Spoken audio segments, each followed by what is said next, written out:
हमें समझे रहिए ये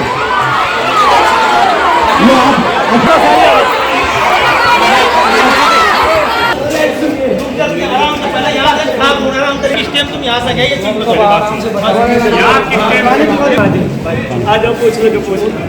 उत्तर प्रदेश का बागपत का गांव नौली का, जहां हर तरफ सन्नाटा पसरा हुआ है। ट्रिपल मर्डर केस से हर किसी की रूह कांपी हुई है। पूरे गांव की नींद उड़ी हुई है। किसी को समझ नहीं आ रहा कि आखिरकार क्यों दो लड़कों ने इतनी बड़ी वारदात को अंजाम दे डाला। क्यों मासूम बच्चों की जान लेते वक्त इन आरोपियों की रूह नहीं कांपी। एक मौलाना से आखिरकार ये तीन नफरत क्यों करते थे कि मौलाना का परिवार ही इन लोगों ने खत्म कर दिया। तो अब इस मामले पर चौंकाने और खौफनाक वाला खुलासा हुआ है। जानकारी के मुताबिक मुफ्ती इब्राहिम बरसों से बच्चों को कुरान शरीफ की तालीम देते आ रहे थे। इन्हीं के पास एक किशोर आया था जो कुरान सीखने तो आया था।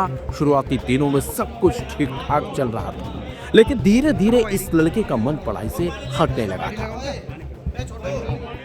मुफ्ती उसे बार बार समझाते, कभी डांटते तो कभी थप्पड़ भी मार देते। उनकी पत्नी इसराना भी उसे अनुशासन में रखने की कोशिश करती थी।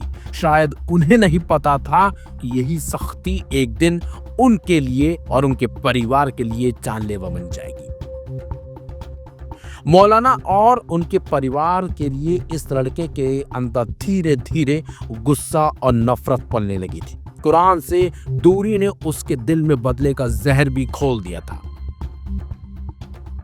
कुछ दिनों पहले उसने अपने एक साथी के साथ इस वारदात को अंजाम देने की कोशिश रची थी और मौलाना और उनके परिवार को डांटने का बदला वो लेना चाहते थे।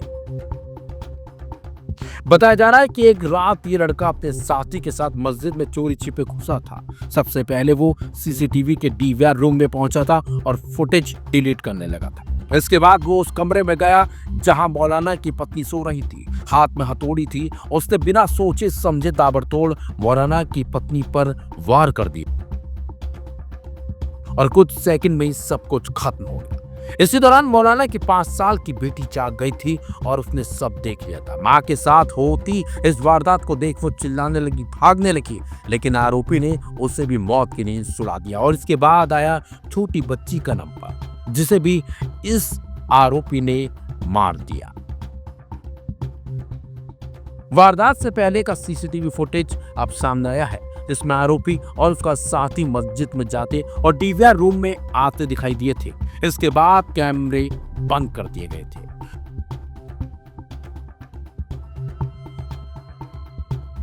वही मौलाना इब्राहिम देवबंद से जैसे लौटे तो उनका पूरा परिवार जब तक खत्म हो चुका था।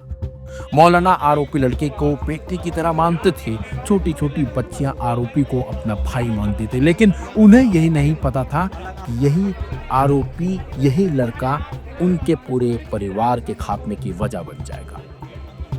लेकिन पुलिस के पूरे खुलासे पर मौलाना का परिवार सवाल उठा रहा है।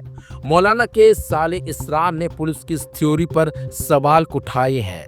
मृतका के भाई इसरार ने वीडियो वायरल कर पुलिस की थ्योरी को फर्जी बताते हुए अब सीबीआई जांच की मांग कर डाली है। पुलिस की कार्रवाई से आप कहाँ तक संतुष्ट हैं? मैं बिल्कुल मुतमईन नहीं हूँ, क्योंकि पुलिस वो बच्चे कह रहे कि हमसे पीट कर कहलवा रहे और खुद मेरे सामने बच्चों की पिटाई करी है।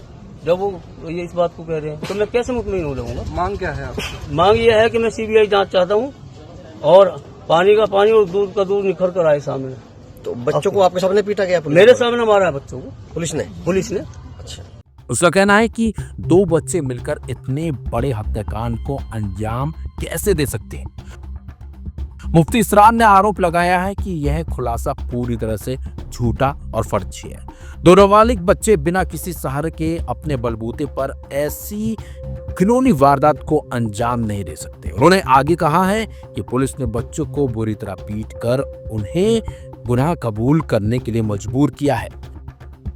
यहाँ तक कि उनके सामने भी बच्चों को मारा गया था। जब उन्होंने इसका विरोध किया तो पुलिस ने उन्हें वहां से भगा दिया। इस ट्रिपल मर्डर केस को सुलझाने का पुलिस दावा कर रही है, लेकिन परिवार के लोग ही अब सवाल खड़े कर रहे हैं। आखिरकार इसके पीछे क्या वजह है, ये भी अब जांच का विषय बना हुआ है। हालांकि पुलिस अब सीसीटीवी कैमरों की एक बार जांच करने का दावा कर रही है और पुलिस का कहना है कि इस मामले की हर एंगल से जांच की जा रही है। फिलहाल देखना होगा कि इसमें कोई और नया खुलासा होता है या फिर नहीं, लेकिन माना जा रहा है कि एक कुरान ही मौलाना के परिवार के मौत की वजह बन गई।